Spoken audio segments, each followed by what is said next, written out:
All right. So, how's everybody doing tonight? This is the Kyle Suggs Show, episode number 2. And today we have a guest. Bring her back. It's been a while, but we're going to bring her back on. And her name is Jackie. We're going to bring her right now. And Jackie, how are you doing? Well, I'm doing pretty good. Uh, I'm happy to be back. My only problem is this is my face because the much anticipated Candace Owens documentary, The Greatest Lie Ever Told, is not going to be on tonight. Wah, wah. I know. And I know there's a lot of people out there that we're waiting to see it. Ben Shapiro on his podcast today kind of glossed over it. He said it's not quite ready and they want it to be perfect when they show it to us. He didn't give a date or a time. I feel like, Kyle, what do you think? There's like maybe things going on behind the scenes that we don't really know what the story is. I think there's 2 tracks here. Or actually, there's 3. I'll go with the one that's least likely. That's the trifling track. That's the track that they really weren't ready and they're just, saving face. I don't think that's the case. I think it's one of 2 things. One, we thought that they were trying to do a subterfuge where they were trying to hedge off hackers. But since they aren't showing it, I doubt that's it either. So I think what it is what we talked about before is the fact that they got something. Maybe a deep throat, like you said. A deep throat that's coming up and spilling some beans. I actually, though, in preparation for this, I had to go on DuckDuckGo to look up articles and things that maybe have changed or truth that has come to light since, because I'm sure like you, we listened to a lot of news and then you just couldn't take it anymore. The $10 million funeral was a little bit difficult to swallow. So I went back and looked at articles and I just forgot like what an impact that whole all those events had on the rest of America. I even read an article where these forensic anthropologists, from now on, when they find a body, they wanted to change it so that you never said what race the body was, because they said that that's related to white supremacy, and you just say you found a skeleton. Now imagine whether you're black, white, or Asian, and you have someone missing, and they find a body, but they can't tell you what the race of the body is, because somehow that's part of white supremacy. Like insane stuff happened back then, 2 years ago. Was it 3 years ago? That's my kid who's missing and someone finds a body that meets his description or his or her description, you better tell me or it's going to go down. Of course. And you want to eliminate that eliminates a possibility, right? Or maybe you're right. Like if it's not the right color, then whew, it's not my child. Right.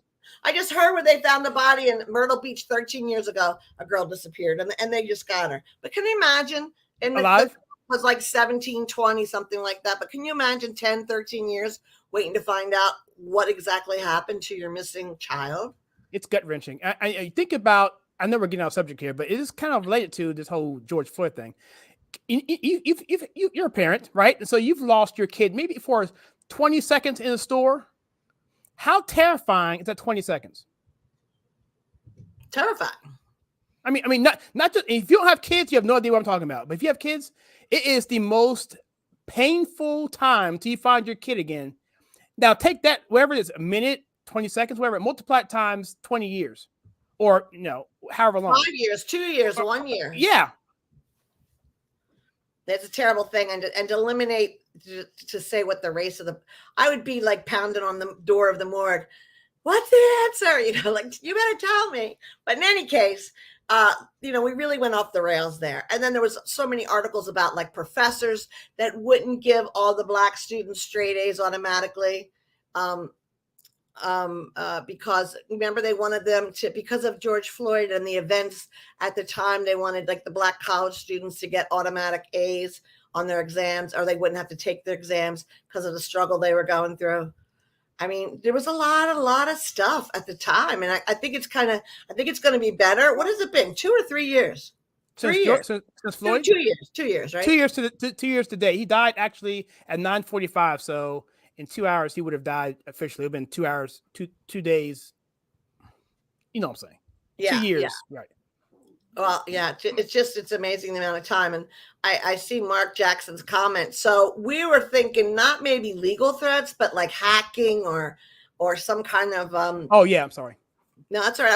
I'm just answering his comment. We didn't think it would be a legal action. We thought maybe, who knows what they would try to do to mess up the broadcast. Yeah, we thought maybe a denial of service. Look what Tim Pool, who is not right wing. He's actually, he's really left wing, but he's been swatted 8 times. You want to hold you want to hold that? We want to put a pin in that one, and we can come back and talk about that whole thing, because that is a terrible. I watch it. It's hard for me not to get off on tangent there. Let's talk about this really quickly.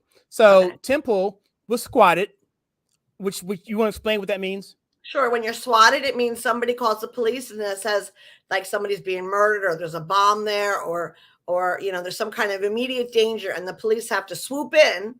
They can't even, it's not like they knock and wait for you to answer the door. They kick the door open. So the first time it happened was the night after he had Marjorie Taylor Greene. Is that her name? Yeah, that's right. It. Yep. Marjorie Taylor Greene. The night after that, they did it, and they've done it 7 more times to him.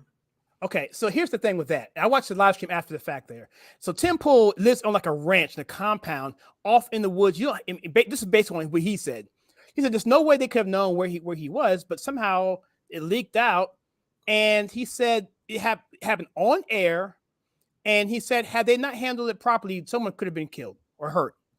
Because like you said, it's a no-knock warrant. They don't, if it's something like that, they're not going to say, oh, by the way, it's the NYPD, or in this case, he's in Tennessee. He's actually in compound's in West Virginia. Yeah, thank you. West Virginia. I'm thinking about Daily Wire. Right. So, and it's really terrible. And Tim Pool is moving more and more to the right. It's really interesting. And I can go on Tim Pool for a long time. I'm going to stop there because that's just actually, we should do a whole nother show about lefties that we have so much in common with and that we could talk to. Like Tim Bill Maher. Pool. Bill Maher's coming around. Jimmy Dore, I'm still going to bring him up. There's so many things. Glenn Greenwald. These are like avid leftists, but we're all coming together on the common sense. Oh, well, I know we're getting off a tangent here, guys. I'm sorry. We're just kind of just talking here. We'll stop. No. Well, by the way, if you're just getting on here, the Daily Wire announced today, I guess in the Ben Shapiro podcast, at about the 36th minute, that they're not going to show it. But he said it in kind of a vague way that they aren't done yet. So we're going to talk about that specifically, because I have my own theory outside of the whole thing about legal, or the whole thing about, them trying to take it down. I think it's something more, the deep throat aspect of it. And saying deep throat, I'm talking about the Watergate deep throat, not anything else. So for you guys who don't know what that means. I'm talking about the deep throat movie, not at all. No. Yeah. People, you got to tell people that, it's a good thing. Has nothing to do with Candace Owens. We don't want to start another rumor. Right. Oh yeah, exactly. So where was I? We were just talking about them not having it. And I see a lot of comments. People are disappointed. We were really, imagine Kyle and I, we were planning, we're doing a show about it, and before even the show, and we're just wondering like different reasons of why they didn't do it. He also mentioned another documentary that Matt Walsh is doing about abortion, and he put them together and just said we want to make sure they're perfect before we show them to you. So I don't know. I feel like we're going to find out there's more to the story later, but I combed that clip, and I'm sure, Kyle, you watched the trailer, right? Of what? Of The Greatest Lie Ever Told. I did not, because I want to see it. I want no spoilers. I want to see it. I'm not going to give it. But go ahead. She doesn't spoil anything, but there's just little bits, right? So you're trying to gather like, what's it going to be? And one interesting bit is she interviews the person that was working at the store where George Floyd tried to buy something with the counterfeit bill. And he explains that they get counterfeit bills all the time. He shows that he had 10 or 20 of them in his hand. And he said, we just tell them the bill's counterfeit and we're not going to accept it. But if the customer gets upset, then we call the police. And I think I remember reading that George Floyd was trying to insist that bill was not counterfeit. But I thought that's an interesting angle that maybe they'll pursue. And the other thing so just for your viewers, I'm a nurse by background, but I worked on death row. I worked at Rikers Island. Yeah, I have a lot of experience. You're like a super nurse. Well, I had a lot of experience with people just like George Floyd. And so first of all, I mean, I don't really think that he was a horrible, horrible, evil man. I think he was probably, I've met a million guys like him in the system, and probably weren't the people in the world, but they get mixed up with an addiction. and it makes them do things that maybe they really might not have done. Like they could go either way, let me say. And the other interesting aspect that I think Candace is going to bring out is she interviews his roommates. So she shows the house. The house looks like a perfectly normal middle-class house. And there's a male roommate and a female roommate. I think that they're roommates. They're not like a husband and wife. And I just feel like it didn't look like a crack house, or, you know, it didn't look like anything like, you know, a scary criminal drug addict would live in. It looked like a normal, clean, normal middle-class home. So I'm just really curious to see like what the roommates have to say, because I'm sure they know probably the most about his day-to-day activities. That and his crazy girlfriend. I noticed she wasn't on that. They didn't show any clips of the girlfriend. Yeah, I want to talk about that. Let's get into that real quickly. So his roommate, so they're going to show an aspect of it that no one talked about. I know there was a video that no one ever saw until maybe a year later. It was a footage of the corner where that whole incident happened. And you never saw George Floyd. All you saw was the car that he was in, and he had a passenger in the car. And then you saw another car behind it, and two cops were just talking to the people on the street while the whole thing was going down. And it was interesting. This is very interesting, Jack. If you watch this at a very 10,000 foot view, what you're seeing is escalation of narratives right there before your very eyes. You see people coming back and forth to the cops talking about, he's getting, he's over there in the corner, whatever. He's talking to the cops, whatever. And you hear it, whatever. And eventually, when it gets to the point where he was killed, you hear an uproar behind you, the scene. You could feel the tension rising, and you heard people saying, "Hey, they killed him! They sent him off to the hospital, whatever." And you can see what do we say? And you can see people saying false information right there on the very scene, and you can see it elevating. That film was never ever shown until like a year later. So, have you seen that footage at the corner? I haven't seen that footage, but I mean, let's face it. Anything that didn't fit the narrative was subverted or squashed, or I mean, there was only one narrative. The mainstream media had no interest in any other narrative. Another thing that I thought was interesting, I never saw the footage you're talking about, but I do know the story is when he couldn't get when he couldn't use the $20 bill, hang on, Mark. He went and sat in that car while he was and waited for the police, which proves to me that he was under the influence and maybe, oh my goodness, and maybe even like out of his mind. Sorry about that. That's my dog. Maybe even out of his mind, because anybody would scramble out of there, would hightail it out. When I say I'm calling the cops, and you're high or you're trying to get high, and you try to pass a counterfeit bill, any normal person would hightail it. You know what I mean? They would be gone. He sat in the car. He sat in the car across from the store. No, that doesn't make any sense either. All right, let me say a couple of housekeeping things real quickly. If you make a comment on here, I'm going to make a star by it. I will get to them. Trust me. I'm reading them. I'm putting a star by it. So when we get a break, we'll answer all these questions that we have here that you lined up. So don't keep commenting. I'll get back to them. As far as George Floyd and the whole thing with that narrative there, I did a video about that whole thing, which I didn't show again, with him in the cop car. I think, Jackie, you tell me this. I think he knew he was going to die. I think he knew that he was not feeling right and that he was scared. And so that when he was in the cop car, he was saying, put me on the ground. Get me out of the car. He wanted to be out of the cop car. They tried to push him to the cop car, and then he wouldn't go in. He was forced, and they pushed him into the cop car. And then he pushed himself out of the cop car to go on the ground. He did that himself. The cops didn't throw him on the ground. He said, I can't breathe, prior to him even being on the ground in the car. I can't breathe. And then get me out of the car. I want to be in the fresh air, I'm assuming. He gets on the ground, and then that's the whole thing we've seen there. So the whole thing with Mark, I guess, Chauvin, that thing complicated the bigger picture of him already being in duress. What do you think about that? Well, I'll tell you one thing. So as a psych nurse, I've restrained not a lot of patients because I usually find a way to work it out, but I put plenty of restraints on people. And I even worked in emergency psych, and we got like PCP, all kinds of crazy maniacs in there. But whenever you're putting some restraints on, every single one says, I can't breathe.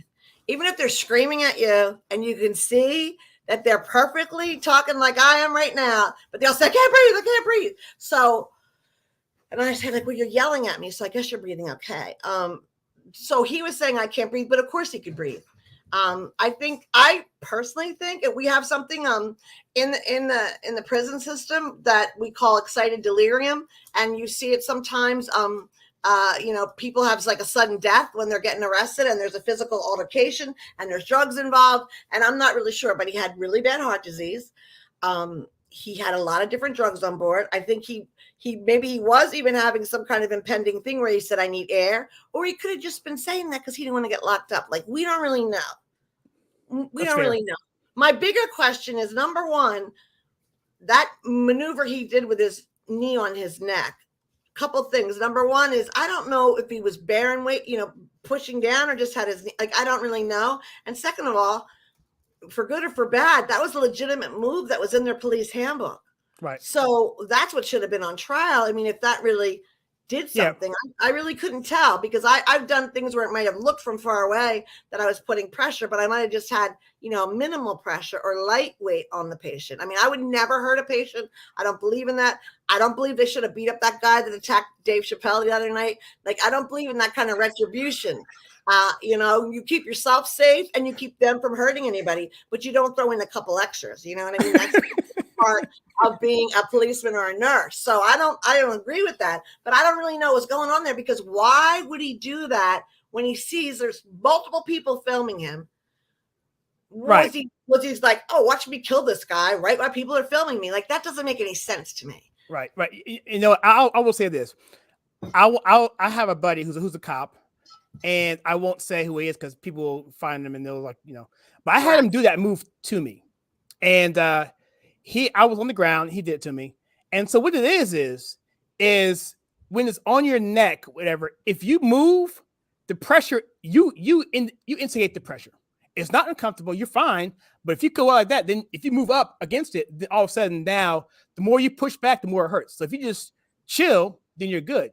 But again, to your point, we don't know exactly what he was doing there, So, and you're right. The bigger question is this: the MPD, the Mississippi, Minnesota, whatever they are, Minnesota Department, their handbook should have been on trial there, because that's their procedures. I saw pictures of it. I mean, they held the handbook up. And then the other thing is, the one guy, was his third day of orientation, right? And he got a big set. Like, wait a minute. It just seems like we're not supposed to, our courts are not supposed to be about emotions. People are not supposed to go to jail over emotions. I mean, the Daily Wire has an article up about somebody that did 20 years on a rape conviction that was wrongly convicted. Like, justice should be justice. So I think they should have had the trial out of that city. They shouldn't have had the trial there. And I also think they should have tried to, I would have found a way to delay it until people cooled down, because it was just too hot. Now, Derek Chauvin does not belong. What did he get? Life and murder? Like, ridiculous. Come on, people. Ridiculous. Stop it. Stop it. What do you think about this statement here? Aragorn is right. Yes. Yes. His blood work showed multiple different kinds of drugs. And it also showed not just like the fentanyl, but the byproducts of fentanyl. Yeah, I think you can, right? But I know that's just like a hold, like a sleeper hold kind of a thing. You can choke someone, or I mean, circulation you can cut off and they pass out, right? But why? I mean, like, do you think that he was actively trying to kill George Floyd? I don't think so. Well, I'm answering Mark. I'm sorry. Well, he sort of did kill himself, but I'm just saying, like, from a law enforcement perspective, I just don't think there's 3 different people filming him with their phones. I don't think he was trying to. Kyle should run for mayor. Yes, he should. As a law enforcement, I forget who that was. I think it was it Mark? Yes, PS right here, PCS. Yeah, PS Mark Jackson. So I'm PSC. Sorry. Yeah. You can't blood choke or air choke someone with that pin. Oh, you can't. I thought it said you can. So, I was wondering what you're saying. Yeah, hold him still. You think Mark thinks he's just trying to hold him still? Yeah, that's what I'm saying. I had it performed on me, and I was comfortable. I wasn't comfortable, but I wasn't. I fell asleep. I mean, but if I did that, then it sucks. Yeah, I don't know. It's really insane. It's all insane. Hey, Mark, would you agree with that statement on that move, that as long as the person doesn't, resist, he's pretty much in good shape? So would you agree with that? Because that's what's had to happen to me. That's my impression of it. But you trained in this, so what do you think? I'll let him answer that. But we're gonna get Mark on the show eventually because Mark's got a lot of experience. He's got some background, I can say, and he's done a lot of stuff. I mean, I think he flies planes. I think he does all kind of cool stuff. 2 counts of murder is nonsense. But the thing is if you're not in the, you don't work in police or you don't work with addicts or people that are under the influence, there's a lot of things that if you don't have any experience, you would go along with the mainstream media. But people that have experience, like I was saying, not only did he have fentanyl, he had the byproducts of fentanyl, which means he had been using it for a long time. As a matter of fact, he had a girlfriend that was on the news. Let's talk about her. I don't know anything about her. A large, heavyset white woman is all I recall. But I think she experienced, she said that they were both actively addicted to narcotics, opiates. I wonder what happened to her because I see, maybe she's the one that Candace got a hold of because she's not in the clip anywhere. She's not in the trailer. So let's talk about that. So if you're just joining the movie, The Greatest Lie Ever Told, the George Floyd, whatever, the rise of BLM, we'll get to BLM in a second here too. It's not going to be shown, unfortunately. And what Jackie just said here is that they may have, and I agree with this, I think they have something they just uncovered that is just too good not to put in the final cut. And let's speculate on what that could be. Your first thought is it could be this girlfriend that no one knows about, this person who said that she's on narcotics, or she said they were both addicted to opiates. Okay. Well, in that case, that would be a big deal because here's the thing. There was, the whole thing with the misinformation. You could lose your channel on any social media platform if you come out and say anything that's actually known as a fact right now, And the George Floyd thing is so powerful to me because it really divided this country in a way that I haven't seen in my lifetime. I think this country, it just showed the sectionalism that was already there and it just exploited it. And we saw families separated. We saw churches separated. It became a litmus test. If you were for George Floyd, then you're down with the cause. If you're not, you're a devout racist and should be shunned from society, even though everything evidence-wise shows you that we're right. You know what I mean? And you can't get across because, like you said, Jackie, it was just too emotional. I think when the mainstream media, of course, we could do 10 shows about how they are Satan and they are satanic and they are actively trying to wreck America. But my church as well. I know people that left my church that were, very involved parishioners, and they left because of the disagreement. A part of the church I noticed did one of those like Black Lives Matter walk, and a lot of other people wouldn't have anything to do with it. So it kind of did. But I mean, the thing is who we talked about this. Do you remember maybe it was like 2 years ago when we first did a podcast together, and I said to you, white people are terrified of appearing racist. They are in general. I said, I don't even know anybody that uses the N-word. I don't. Well, I'm just saying, except for the kids. Like when my boys played sports and you stood there, they all called each other the N-word with the A on the end, whether they were black, white, Hispanic, it didn't matter because it doesn't have the same connotation. But I'm saying in my circle, which I'm an average middle-class person, nobody uses that word. No, you don't use it. No, you never use it. No, I mean, it's just not done. So all this, and do you remember after George Floyd, like there was white people that had like those wooden things around their neck and they were walking like they were chained up like that. And they're, what the heck was that about? Come on, it's on one of my thumbnails. I think if I can pull it up, I'll pull it up on the thumbnail here if I can pull it up. It was hysterical. And they had signs, forgive us, we're sorry. Yeah. I think that I'm gonna try to find that. Go ahead, keep talking. There's something mental there. First of all, sometimes some of those people are the most racist people and it's real secret and quiet.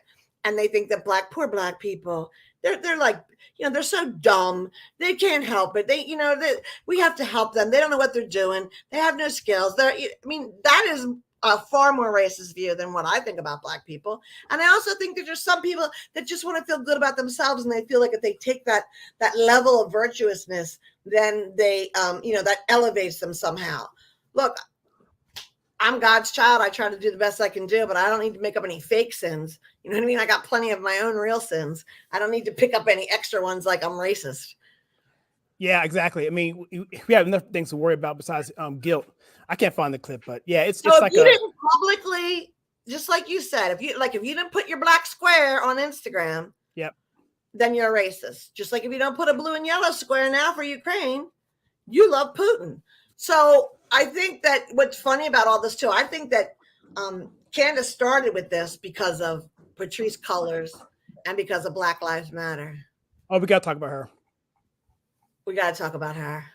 Yeah, I want to pull this clip up real quick. I'm downloading What a shady, rotten apple, that whole group of people. Just a pack of rotten apples, a crate of rotten apples. Yeah. And by the way, Patrisse Cullors paid her brother $970,000 for creative services. So I'm just wondering, as participating in this podcast, will I get a check also, something like that? Is her name Colors? Cuillors. CUI. Yeah. It's a weird spelling. Yeah, here's a thumbnail that I had. Like that? Yeah, I'm helping. That's right. I would have smashed my phone with a hammer before I put that black square up. And the fun thing about it was in that video, I talk about people that maybe not video, maybe a different video, where if you didn't put a black square in there, you were getting canceled. I got your black square right here. Yeah, I got your black square. So let's go through some. I'm gonna go through some of these comments that we kind of brushed over. Yeah, we glossed over too much. We got one here. Well, we're gonna do a live call-in. Hello, Mark. Yeah, that's the first one. That's kind of, we already covered that one. He said the greatest lie I ever told were the ones that you never tell the truth about. The post. What's WW1? WW1. Oh, World War One. Okay. Right. Yeah. I guess he means the difference. I don't know. Aragorn, what are you saying? The post WW1 to the present truth sounds so foreign, even to conservatives. I'm not sure what he means, but I'd like to hear more about it. Yeah, I think I can guess where he's going with. I don't want to put words in his mouth, but yeah, that sounds very compelling. Yeah, let us know what you meant by that, Aragorn. I'd like to talk about that. Here we have Mark here says, side note, I'm sure that all you have already done and watched. See, Mark's trying to open a can of worms here. He's trying to. Hey, by the way, I have a Rumble stream right now going live. So if this gets to the point where my channel is in jeopardy of being removed, I will kick Facebook, I will kick YouTube, and we'll jump over to Rumble and just say whatever the heck we want to say. How about all the cool people are on Rumble? All the cool people are. Yeah, we're live on Rumble too right now. We're live on Facebook, Rumble, and YouTube right now. So Alexis isn't really happy with my spinning habits on my live streams, but whatever. You gotta do what you gotta do. Side note, deal with that later. But 2,000 Mules, that's a whole nother show right there. But that, Dinesh D'Souza, and one great thing about it, besides the fact that they went to all that work and trouble. And did you watch like Ben Shapiro's, I don't want to say questions, but his I did. He wanted to know. And I thought they were thoughtful. They were good. Thoughtful, you have to speak up if you think something's off. But not valid, because Dinesh came back with a rebuttal to that. I saw that. But anyway, 2,000 Mules is amazing. The reviews on Rumble, I didn't put it on Facebook. I'm sorry. I didn't put it on YouTube because I'm pretty sure it would have got kicked off. I don't think you're allowed to. Yeah. So it's on Rumble. It got 800 views on Rumble, which is awesome. It's my highest by far on Rumble. Well, I would say in general, and anybody listening, correct me if I don't think there's a single Republican/conservative that believes in their heart that the 2020 election was fair. Fair and legal, and I think most people believe that Trump won. So the people that made that movie, that group, what's it called? Yeah, you know what I'm talking about. The group that did all the research, which was painstaking, and a ton of it, and then Dinesh made a movie. So if anybody hasn't seen it yet, please watch it. Well, the roommates were in. Oh, you mean like last minute they changed their mind? That's another angle, Kyle. Somebody that agreed to be in it spoke up and said, "Wait a minute, I don't want to take me out." Well, I don't know. Well, I think what you signed. I don't think what you signed, you pretty much stuck to it. Is that? I mean, can you? I'm not sure you can back out of it once you sign the. If you have enough money to get a big league lawyer. Yeah, maybe. But I don't think those roommates do. They just look like regular average people. But that's interesting. But based on what Ben Shapiro said, didn't he say that there was something? It was so good that they weren't ready? Did he say that there was more? What did he say exactly? He said, well, it's hard to remember because it wasn't like because of this. It was like, we want it to be great and we want to make sure it's really ready for viewing. And then he just kind of went on. So he didn't really say what the problem was. But Candace had posted that today was the day. But it wasn't, if you notice, like you and I both searched everywhere to find. Yes. Everywhere else on the Daily Wire just said May. Everywhere else. Right. Just said May. And just said May. She's the only one that said 23. Maybe the Daily Wire people said, sorry, Candace, you can't do it yet. It's not right. Okay, here we go. BLM. Ironically, BLM activists such as Malcolm X have opened up a shell company. NGO, what's that? Non-government organization. NGOs were all the organizations that hired the mules. Oh, so like whatever, True the Vote or whatever. That's it. So Sean King, is he in Buffalo? I thought he lived in the South somewhere. Oh no, I know why, because the people got shot in Buffalo. That's why he was there. Of course. So he's a race hustler. We already know that, right? He's just like Big Daddy there, the crack seller, that Tawana Broadley. What's his name? Oh, Crump. Who? Crump. No, not Benjamin Crump. Al Sharpton? Yes, Al Sharpton. Okay. Yeah. But everybody's going to try to get something out of Boston. I mean, something out of Buffalo, because, and that's a whole nother controversy there. Yes, I know, Kyle, you're so dumb. You don't know how to use the internet and you don't know where the DMV is. And that's why you can't have any ID.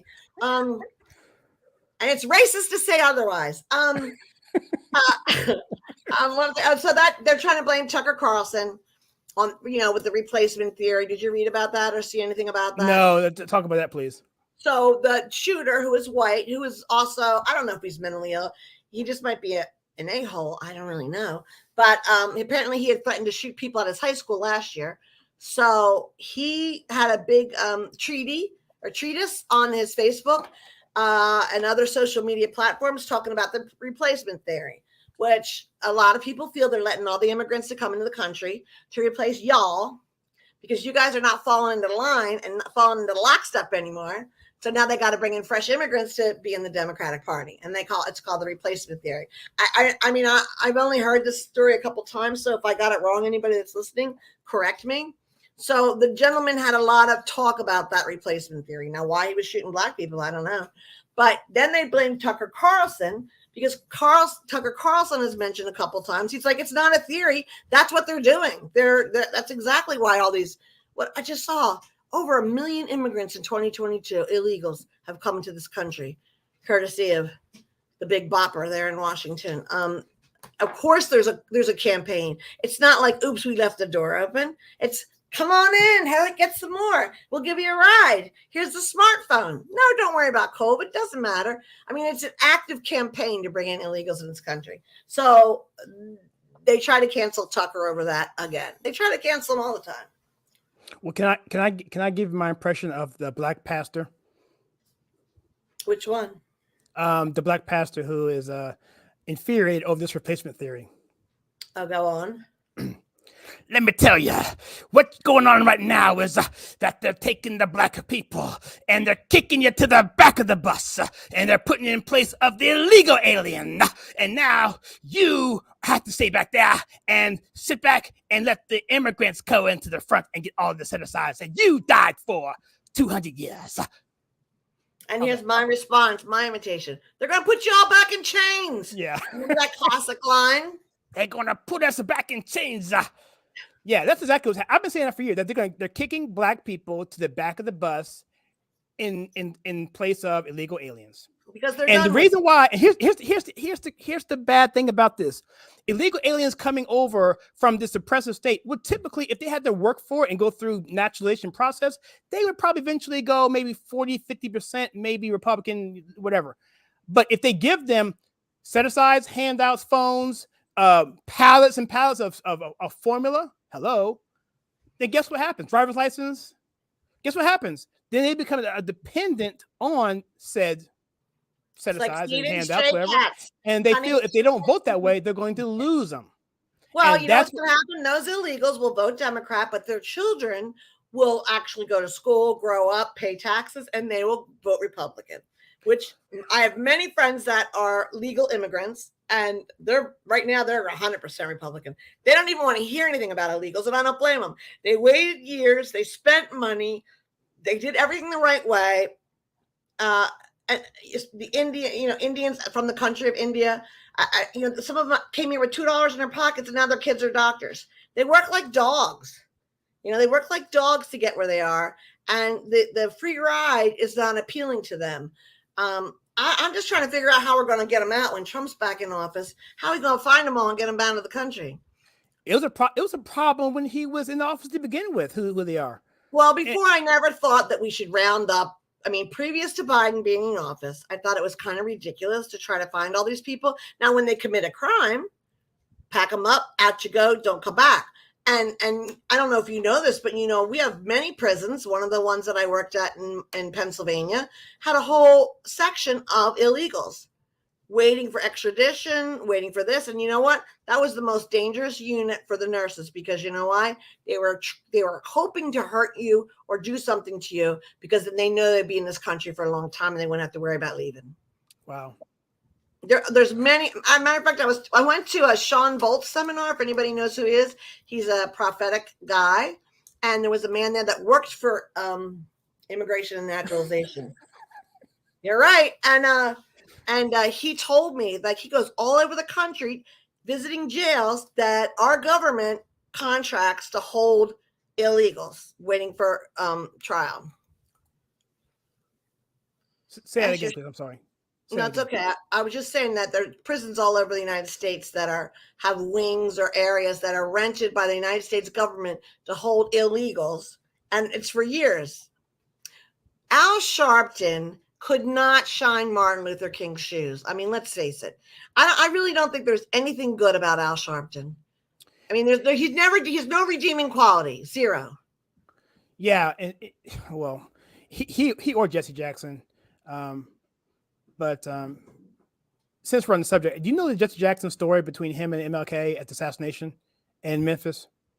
Tell it. So essentially, this is what happened. So Jackson was out getting some groceries or something for the group. Abernathy was there, King was there, and King was over the balcony talking to someone down there about singing a song at church coming up. And when he was gunned down, Jesse Jackson came on the scene. And this is alleged, I'll say this. He basically went before the cameras and, proclaimed that he was there and this is not, but he really wasn't there. And basically from that point on, he was grifting on the death of Martin Luther King. He wore the bloodstained shirt of Martin Luther King for I think days actually after that. And it was, and there's a good testimony on YouTube of an eyewitness who was there. He was from Atlanta. I forget the guy's name. If you guys are on this channel, you may know who this guy is, but you can look it up. It's easy to find. So, but that's what happens. They take a tragedy and then they shroud themselves around it, and then they try and make money off of it. It's pretty disgusting. And they keep people whipped up. I think that previous to Barack Obama being president, I don't even think even today racism is that big of a problem if you take out the mainstream media and the nuts. But you're right. They do block the Cubans because the Cubans know what it's like to be under an authoritarian leader. Yeah, they don't like. Yeah, you're right. Mark Jackson knows what he's talking about. We got to get a three-way show going with him. He's a sharp dude. He's a sharp dude. Everybody who comes here is sharp. I mean, I am just in awe of the comments that I get here, and I just feel really humbled. Like, damn, I can never come up with that idea. It's like, maybe you guys should have the show, and I can watch your guys' show, because I mean, I learned so much from this kind of stuff. So you need a call-in. That's what we need, is a call-in, because thank you, Mark. Yeah, really... see, Mark knows. Yeah, exactly. Thank you, Mark. Oh yeah. Yeah. He was even there. Oh my but God. I'm surprised that Martin Luther King was hanging around, although maybe, he might have known that Jesse Jackson was a bad apple, but he just hadn't bothered doing anything about it because he had no idea that he was going to be assassinated. But well, I mean, they're part of the same circle. Wasn't it Jesse Peterson when he talks about in Uncle Tom that it was Jesse Jackson that he was listening to talking about that got him like really stirred up about race relations. Do you remember that part of Uncle Tom? I do not remember that part, but I do remember him being upset about someone. It may have been Jesse. In fact, it probably was Jesse. I have a picture of me and Jesse Jackson and Gloria Steinem. Do you really? Mm-hmm. I got another Jesse Jackson story, by the way, if you want to hear it. So Jesse Jackson, I went to A&T in Greensboro. And so, you know, the Civil Rights Museum there, the whole sit-in counter, February 1, the whole thing with the Greensboro 4. And so to commemorate the opening of the museum, which, by the way, they were late because they squandered the money prior to, the Memphis Museum got the name first, but then that's neither here nor there. So then the International Civil Rights Museum was there, and Jesse Jackson was in town to commemorate it, whatever. And so my buddy, his name is Lenny McAllister, he's a pundit on CNN and other places like that, invited me to be part of the entourage. So I was actually with Jesse Jackson for literally all day in the back room, whatever, with him talking to him, listening to the stories. And interestingly enough, he was a pretty cool dude. He even admitted, like, look, you know, white folks weren't racist back then. It was only a few people that were racist. It was, you know, the Bull Connors, whatever. He said most white people were really respectful to us, right? But then when he got in front of the camera, he said the exact opposite. I'm like, dude, seriously? But he had his cell phone down there as a little flip phone. And he said, can I watch my phone? I said, yeah, go ahead. So he goes off away for about 30 minutes. I was so tempted to go through his phone and find something. So I could take some screenshots or whatever. Especially, I mean, nowadays there'd be all kinds of juicy stuff in there. But back in this is about 12 years ago. Yeah, you can't really. There wasn't as much juicy stuff to store. So, but anyway, Jackson is like old. I mean, I don't ever see him in the news. I mean, I think he's kind of like coasting through retirement now, I guess. Well, he had COVID and almost died. Yeah, he was bad. He was in bad shape. He pulled through. So anyway, yeah, MLK was definitely no saint. I know that. I haven't heard that.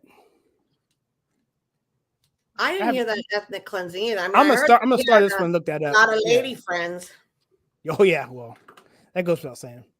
So thanks for Aragon. We're gonna look at that one. So let's talk about BLM a little bit. So let's think about BLM was really kind of started right around the Trayvon Martin deal, which, by the way, was also a hoax. You know, that whole thing there, but then it really kicked off with George Floyd. So from your reading and your experience, what do you see they did to elevate themselves to the level that they are now? Played on white guilt and white sympathy, basically. And the biggest sin they committed, because I never paid any attention to them. I knew that was a grifter operation from day one. But there's a guy on TV here on Newsmax, Greg Kelly, and he gets me too upset, so I don't watch his show. But he does a section called Black Lives Matter, and he talks about Black people that were murdered, and a lot of times it's kids. And when you see that every single week, he does a story about it, and it's like a 12-year-old, a 4-year-old, somebody just going to the grocery store and the baby's in their arms and gets shot, like, or young men, whatever. That's what I think is the most disgusting thing about Black Lives Matter. There were so many people that could have been helped with the money, or like, if you really want to help Black people, let's talk about the regular people that will get shot going about their day. You know, that is what I think that, that's what I think is the most disgusting thing about Black Lives Matter. Now, they didn't spend one penny. And I think I read even George Floyd's family didn't get any money. Although he did get a golden casket at the glass carriage horse. I mean, like, come on. But they're all about themselves. So she paid her brother $970,000, her baby daddy like almost $500,000, and she bought all the mansions. But I don't understand how anybody can be that stupid, as far as really trying to even say anything positive about Black Lives Matter. And it's always the creeps at the top. The people, they're probably like some lower level people that really think they're doing something, and they don't know that they're. But well, you know what? Here's the problem. If you read the manifesto of Black Lives Matter, first of all, no Christian could endorse anything in that manifesto, with the dissolution of the family and all the nonsense that's in there. So the only thing I would say to people in the middle of that organization that I actually thought that they were helping Black people or whatever, you should have been paying attention. Any house that's built on evil, it's not going to be successful. shouldn't have overlooked, the manifesto. And I know there's a clip, I think it's Patrisse Cullors, or if it's not, it's the other woman, saying we're trained Marxists, we're Marxists. I mean, don't put your money in the wrong bank. Maybe they thought they were going to help Black people, but you got to read your facts and you got to understand the organization that you're putting your time and your money into.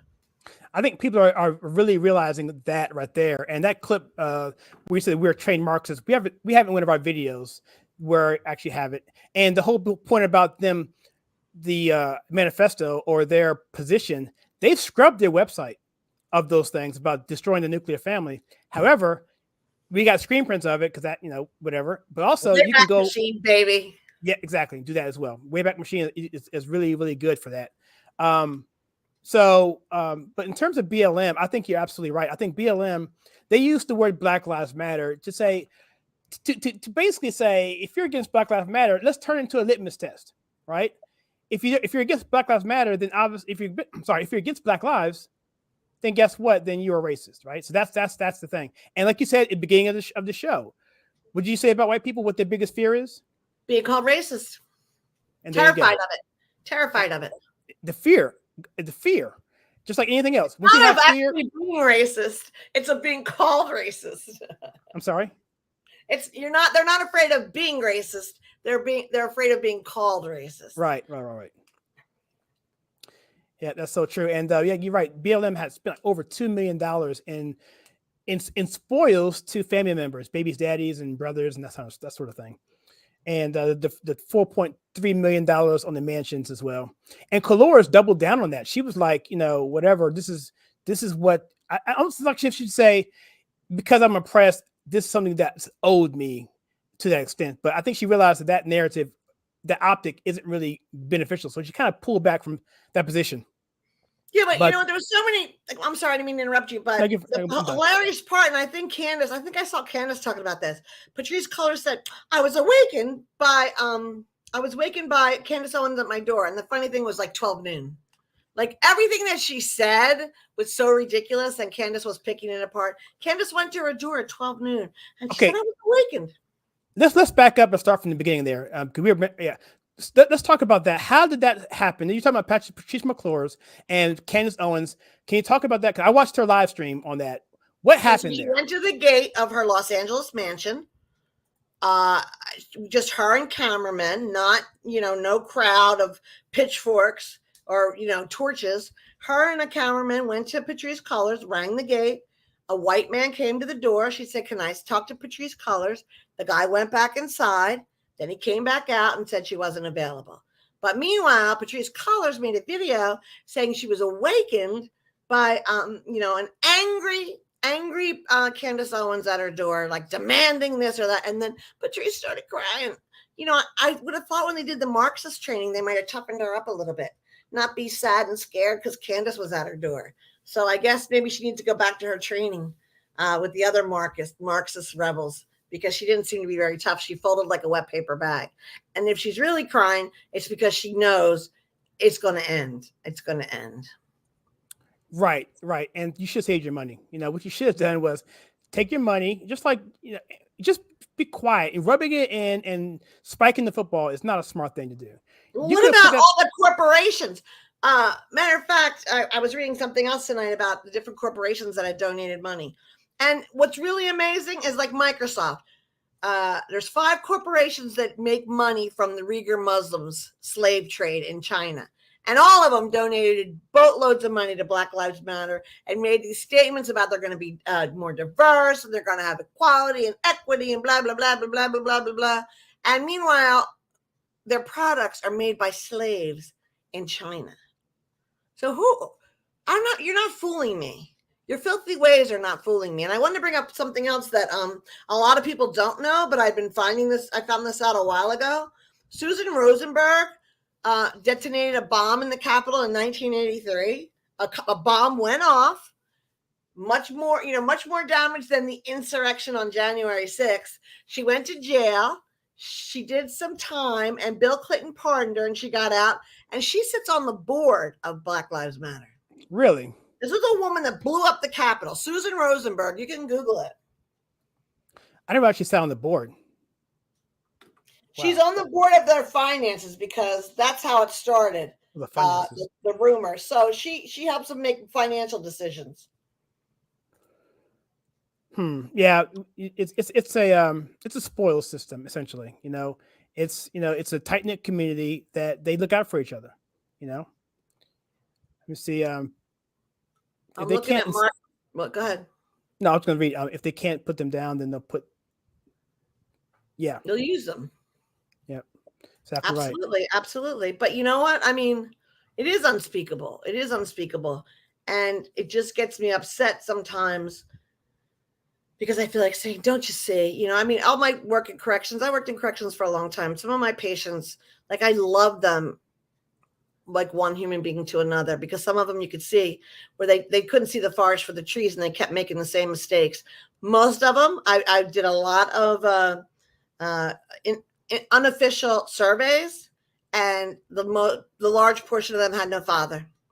And that's what really hit home about the fatherlessness.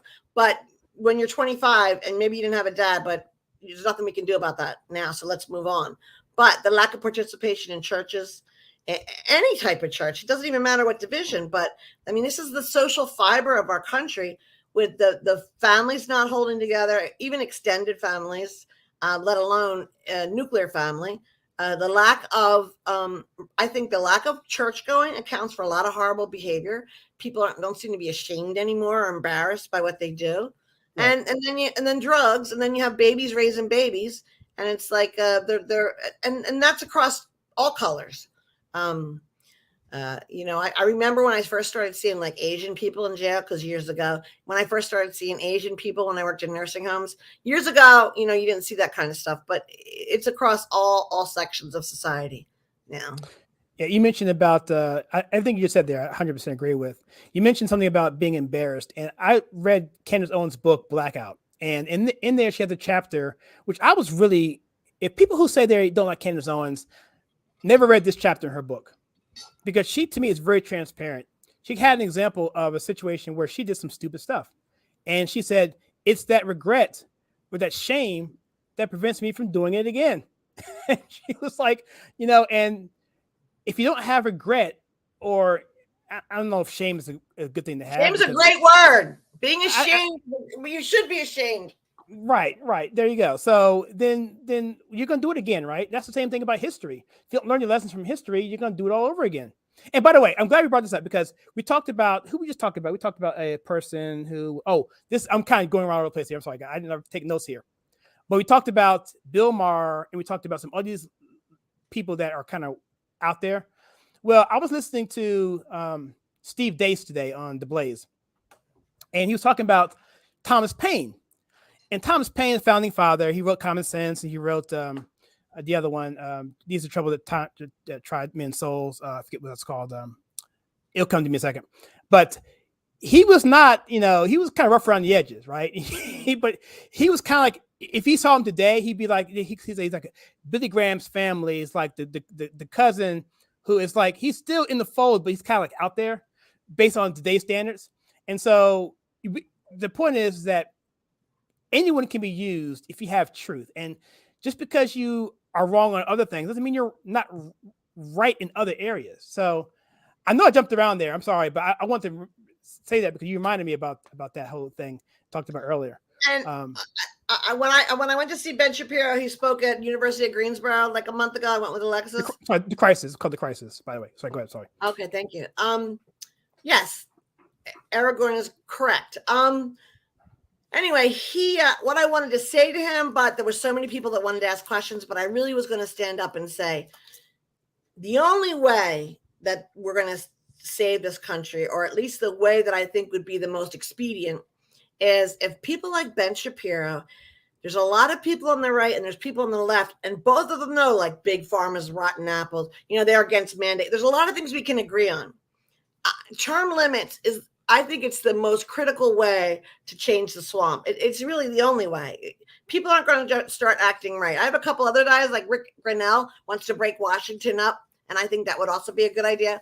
But I wanted to ask Ben, they got to reach across the aisle. There's some sensible people: Dave Rubin, Tim Pool, Joe Rogan, Jimmy Dore, Glenn Greenwald, Barry Weiss, and then our known people on the right. And there's things that we can agree on, which is civil liberties in this country are being attacked on a daily basis. Free speech, they're going to come after the guns now because of the Buffalo thing. They're going to use that as an excuse. And I think that if the right and the left got together, especially term limits, and try to push that through, it's something we can all agree on. I'm never going to agree with a lot of the leftist crap, like Medicare for all. I'm not going to agree on that, but there are things we could agree on. And that there's a very popular meme, and it's human beings bent over, and there's a game board on their back, and then there's like a bunch of Mr. Monopolies around them, and it says, if the people stand, the game is over. Oh, yeah. And I really think like that's what I'm looking at here. I mean, it's really not like, it's not the left that's my enemy. It's the rotten institutions and the wackos. But they support and finance the wackos because it keeps the eyes off of what they're doing, all the rotten things they're doing. Exactly. It goes back to that the Whigs prior to Civil War and the Democrats, they looked out for each other. There was a deal in there that they looked out for each other. They weren't really principled in their beliefs. It was like, if you win, okay, we'll watch your back. And so if this party won, then they would put the family members and people on those campaigns in the postmaster general positions, because that was a really powerful thing. And then it would just go back and forth. And then that swamp government got bigger and bigger and bigger, because guess what, Jackie? You had to have places to put these people. So you had to find positions to put your cousin, your aunt, your nephew, your dog, and and so government grew slowly and slowly and slowly until we got to where Civil War, and then things blew up. And what else were we saying? I was saying something else. You were saying something about you were saying something about so much. I don't know. You were talking about the if the Monopoly board. Oh, I was saying that if people stand, the game is over. And I just think, even like with monkeypox, now they're trying to make a big deal of that. Monkeypox is not going to be a problem unless you have sex with other men. Looks like a man have sex with a man, have the greatest danger, and all these little spot breakouts all over the world. One was at an adult sauna in Spain, a fetish party in Belgium. I'm not saying that no one else is going to get it, but that seems to be the risky area. So I think I'll be okay. The government, the big business, and the government, who as Rand Paul said the other day, the biggest purveyor of disinformation in this country is our government. But if we could just get together, the populist people on the right and the left, I think we could win. Okay. That's what I was going to say. I think you reminded me. I was hoping you talked enough so I can remember what I was going to say. And so essentially, yeah. So I think what's happened is that the left, what they've done, because the late great Rush Limbaugh said this for years. And if you listen to Rush, you know this. He said that the left hides who they really are. They hide their true belief systems. And I think what Trump did was they hated him so much that they just had to go to the left of him. And he said, you know what? I like coal miners. Well, coal sucks. We can't have coal. Well, I like old people. Well, old people, they have to, and no matter what it was, they went to the left of that. Next thing you know, they have 30% of the population, less than that really, of these weird, wacko people who don't really agree with each other. They're eclectic and whatever, and they would, and they have no real power, but they're loud as hell. And so they end up, making policy positions. They have these blue check marks, and then these companies say, you know what? Netflix says, wow, these people, they're pretty loud. Let's do this. And next thing you know, they go broke because the woke agenda is nothing but a self-eating system, which basically means that the more woke you get, the more alienation you do, which means your position by default gets smaller because you're alienating more people. So it's a law of diminishing returns. And so I think to your point, Jackie, I think what's happening is that the rest of us on that 75%, we're the ones that say, maybe we can find common ground, right? You know what I'm saying? Maybe we can't find common ground because the wackos are off doing their own thing, right? So now maybe your Rogans, you mentioned those people you mentioned, George, Greenwald, Barry Weiss, Tim Pool, Dave Rubin. Exactly. Now all of a sudden, maybe we can discuss, even though I think you're crazy in this area, but you got something to say here, Maybe that's the way forward. Anybody that's listening, the Convention of States is an important thing. It's the only way how we can do the term limits. If we don't do term limits, we're never going to drain the swamp. You just can't do it. You know, people like, as far as I'm concerned, Mitch McConnell is just as rotten as Nancy Pelosi. People that have been in Washington for years, they just, they just, you know, that power that's not open power, but, you know, secret power that they get, the way the swamp works, you can't circumvent it. So only way to circumvent it is, you know, 2 terms out you go. 2 terms out you go. Okay, explain to everybody what the Council of States. Convention of States. Sorry, Convention, sorry. So the Convention of States, the only way to change the rulings about how long a person is a senator or a congressman is the Convention of States. And you have to get people to agree to hold a Convention of States. It's only during that, it's like event can we change it. And we can't seem to get everybody together, but I think you can go to, and let me check while I'm talking. I think you can go to conventionofstates.com, but the people on the right and the left are both for that. It's not like it's uniquely Republican or uniquely Democrat. And there is a website called Convention of States Action. And you Google it, conventionofstates.com, and it'll tell you all about it. And they're right. Unelected bureaucrats in Washington shouldn't be allowed to make sweeping decisions. And right now they are. Yeah. Oh, yeah, this one. That's right. Wait. You know what this is, right? You know what I'm saying. Yeah, I have a picture of Obama doing it, so I guess it's okay. Yeah, and so this, I'm kind of getting off a tangent here, but what's interesting is the Constitutional Convention, when the Articles of Confederation were the law of the land for a while, and it was basically a gentleman's agreement that had no power. It said that Virginia and Massachusetts and Pennsylvania, they couldn't get anything done unless all 13 colonies agreed. It had to be unanimous. So there was no one could raise taxes without it being unanimous. So, you know, the whole war was very hard to get done because of that. So when it was over, when the war was over, you had people getting businesses being destroyed. You had anarchy going on in this country because there was no real government. And so then when it came time to do the Constitution, they had to get George Washington in place just so they can kind of have some credibility in it. And then they lied about the aspect of slavery, because they thought that if they mentioned slavery, then the southern states would never come on board. So they basically brought everyone on under a false pretense and then got the convention done and then got the Bill of Rights done at the end. And so maybe, getting to my point, we can do something like that, right? So say, hey, you know, it's just going to be baking cookies and we're just going to, you know, say hi, kumbaya. Just have a little party. Yeah, get them in a room together and then lock the doors. You know, well, you know, I think that actually in some of one of the silver linings for the pandemic is I think we all had our eyes open about how quickly the government takes away our rights and doesn't want to give them back. Right. And also it's a little frightening the way that some people, whatever the government says. I have to say someone in my own family, I asked them, we asked them, because she just got her 4th booster, and we said, how long are you going to keep getting boosters? And she said, as long as the government says I should. And this is an intelligent person. This person's a nurse. I mean, it's not like, you know, the lockstep way that people fell into whatever the government says I should do. Meanwhile, we know that's a whole nother cesspool of bull crap. And people, I got to do it. I'm going to give my baby this shot. It's frightening. It's frightening. And I think there's a meme, and we've all seen it, that says, if you ever wondered how Hitler was able to rise to power, now you know. It wasn't like day one. It was like a little bit and a little bit and a little bit.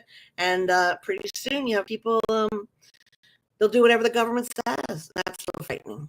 Boiling the frog. It is like boiling frog. Yeah. I've done that. I've never done it. And so, but I kind of, in some kind of weird way, I kind of envy people like that who have this naive sense of reality, that they feel that everyone's going to be fair, everyone's going to treat you right.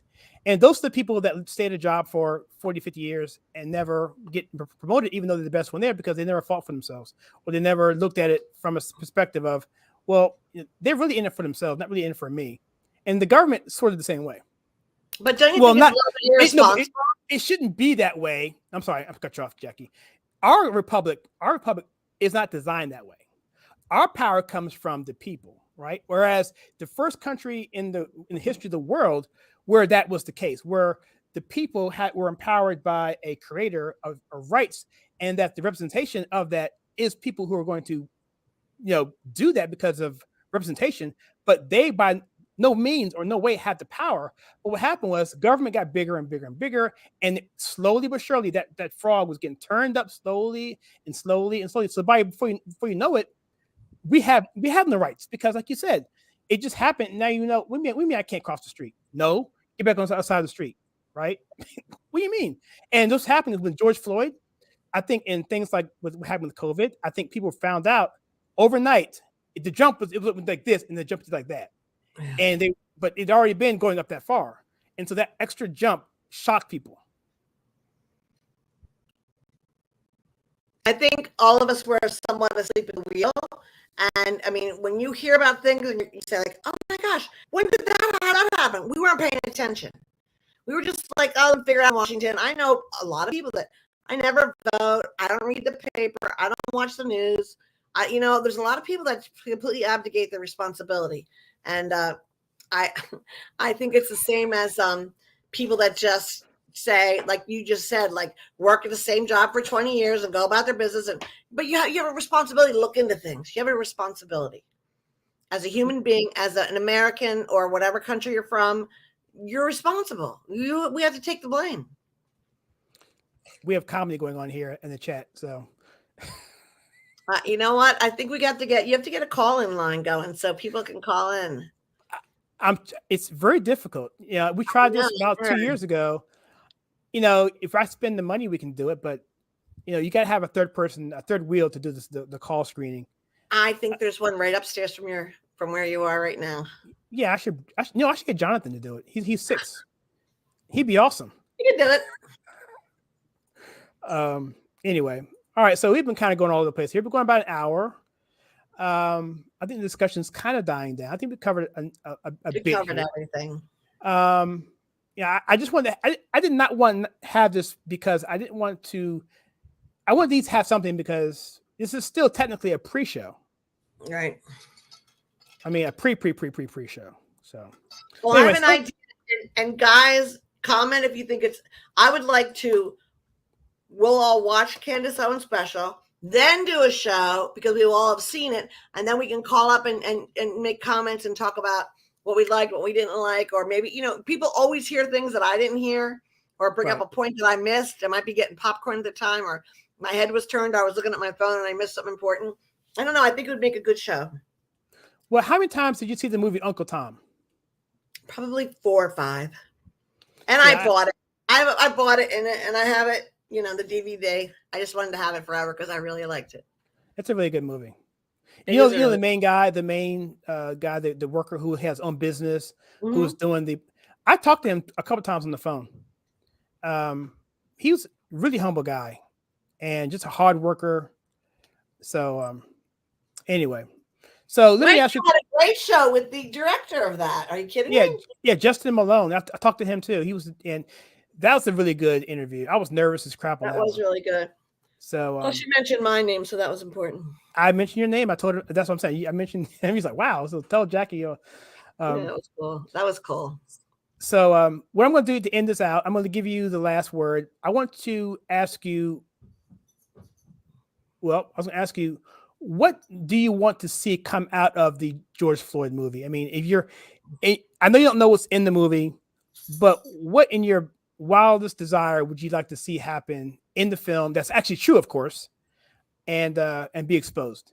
I don't think that my wildest desire could come true because just like with Hillary Clinton's campaign manager coming out and saying Hillary told him to put the dirt on Trump, whatever he testified, and no one's talking about it except for people on the right. So I think that even if Candace did have a bombshell, I think that it might never be out there. And I don't know if you can unring that bell at this point, but I think that she could explain some things to us and maybe we could find a way to understand like really what the heck happened. Right. I think we all kind of feel like that Derek Chauvin didn't deserve life in prison. A lot of things happened around that, but will you ever get the other side to take a look?